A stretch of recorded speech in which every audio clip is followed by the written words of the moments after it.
आप तो इनके पहले भी आ चुके हैं। हाँ, पहले भी हमारे चैनल पे आपकी मुलाकात हो चुकी है और आप हमेशा किसान आंदोलन के साथ में बीच में जुड़े रहे हैं, आप पटना से भी कार्यरत रहे हैं। तो आज जैसे 1 साल हुआ है तो उस पर क्या कहना चाहेंगे? देखिए, इस पर हमारी किसानों की सबसे बड़ी जीत है। हम यही कहना चाहेंगे आपके चैनल के माध्यम से कि सबसे पहले आपके चैनल की शुक्रिया, और आपने जो किसान आंदोलन में इतना सहयोग दिया, आपने न्यूज़ को घर घर तक दिखाया, तो आपके चैनल को और आपके चैनल के माध्यम से देशवासियों की ये किसान की जो जीतों को सबसे बड़ा बधाई दे रहा हूँ। और जो प्रधानमंत्री ने ये जो जुमला फेंके हैं, ये एक तरफ से चुनावी एजेंडा है। 1 साल हो गए लेकिन उनको टाइम नहीं मिला। क्या बीजेपी को अपनी हार दिखाई देती है?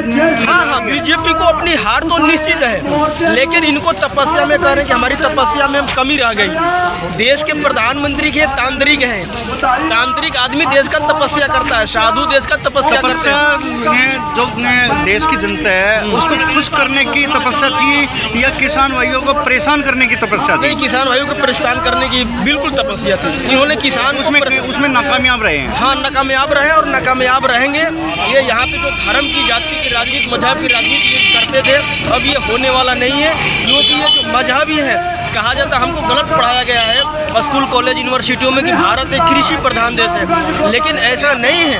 भारत एक जाति प्रधान देश है। इन्होंने धर्म के नाम पे, जाति के नाम पे, राज्य के नाम पे जो इन्होंने बांट करके कहते थे कि अंग्रेज गलत थे। हम कैसे माने कि अंग्रेज गलत थे?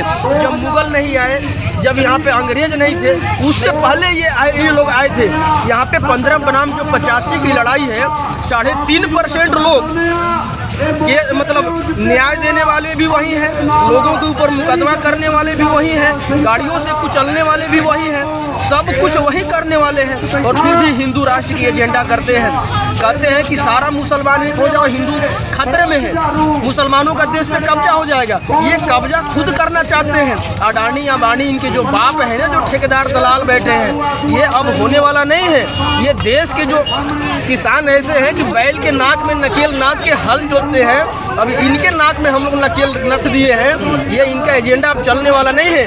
किसानों को लखीमपुर खीरी, जिस देश के प्रधानमंत्री और गृह मंत्री के साथ पुलवामा अटैक का इतिहास जुटा हो, गोधरा कांड का इतिहास जुटा हो, पटना गांधी मैदान का बम विस्फोट का इतिहास जुड़ा हो, गोधरा मतलब इन्होंने मुजफ्फरनगर का इतिहास जुड़ा हो, लखीमपुर खीरी का इतिहास जुट के आप देख ही रहे हैं। तो वो देश का एक सच्चा प्रधानमंत्री कैसे हो सकता है बताइए? आप देख रहे हैं सोशल मीडिया का आज बहुत लखीमपुर के टैनी को अभी तक कोई भी सजा नहीं मिल पाई है। तो यही तो देश की विडंबना रही है कि क्या बीजेपी अपने लोगों को बचाना चाहती है? हाँ, बिल्कुल। यदि देश के लोकतांत्रिक देश में कोई भी उसके ऊपर तो 307 और 302 का मुकदमा लगा, जेल के अंदर मतलब उसको फांसी की सजा होना चाहिए। भगत सिंह ने तो यही बात कहा था कि जब तक गरीब शोषित वंचित के हाथ में सत्ता नहीं आती, मैं ऐसी आज़ादी को आज़ादी नहीं मानता। आप देखिए कि इसी देश के अंदर देश के जनता को इन लोगों ने जहाँ गए हैं वहाँ लोगों को बांट करके रखा है। तो फूट डालो की राजनीति इन लोगों ने किया है। इनको देश के सिखों से नफरत है, मुसलमानों से नफरत है, ओबीसी SC ST माइनॉरिटी से नफरत है। ये देश के जनता को 90% जनता को ये गुलाम बनाने का षड्यंत्र है। और अभी इन लोगों ने यूपी में जो रैली किया, वहाँ पे जो अपनी बस सेवा भेज करके वहाँ से जो 500 हजार रुपये दे करके जो लोगों को इकट्ठा किया जा रहा है, इनकी कुर्सियाँ खाली दिख रही है। अब ये इन लोगों ने सोचा कि अब क्या करें, तो किसानों को खुश करने के लिए तीनों बिल को रिफिल करने की इन्होंने मांग उठाई। 1 साल से ये सोए हुए थे। इनकी जो एजेंडा है देश के अंदर, जो सूची जाहिर हुई है 28 लोगों की सूची में जो 27 लोग हैं वो गुजराती हैं। क्या प्रधानमंत्री से बगैर मिले हुए उन्होंने 10 ट्रिलियन रुपया जो है विदेशों में ले जा करके रख दिया। ये भारत का भी ये किसान जो कानून है ये वापस होगा या नहीं होगा, कोई भरोसा विश्वास नहीं है इस प्रधानमंत्री। लेकिन देर आए दुरुस्त आए।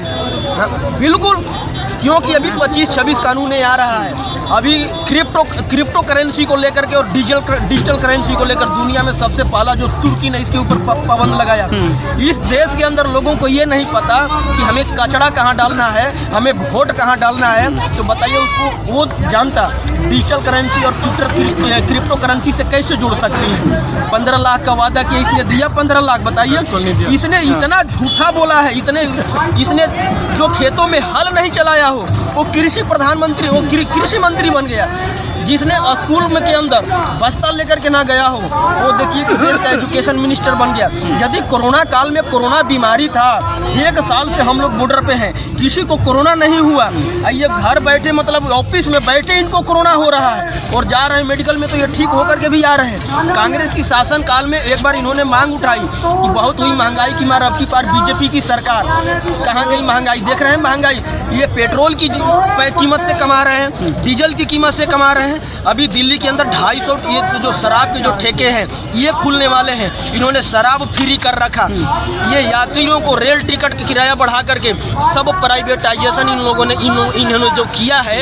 ये देश का प्रधानमंत्री, ये प्रधानमंत्री नहीं है। आपके मीडिया के माध्यम से मैं खुला कहता हूँ, यदि इसको बात आवाज़ इसको लगे ना तो ये चुल्लू भर पानी में ये डूब करके मर जाए। ये देश का सबसे बड़ा टेररिस्ट है। क्या प्रधानमंत्री मोदी की जो पॉलिसी है, हाँ, वो भारत ने देश का जो प्रजातंत्र चलता आ रहा है उसको राजतंत्र में तब्दील करना चाहते हैं? हाँ बिल्कुल, वही वाली हाल है कि पहले जो राजा का बात सुना जाता था, कुछ लोगों को गुलाम बना करके रखा जाता था।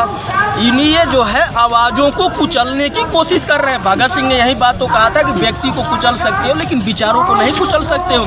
इनको विचारों से नफरत है। ये कोरोना काल में न्यू एजुकेशन पॉलिसी लाने की क्या जरूरत थी?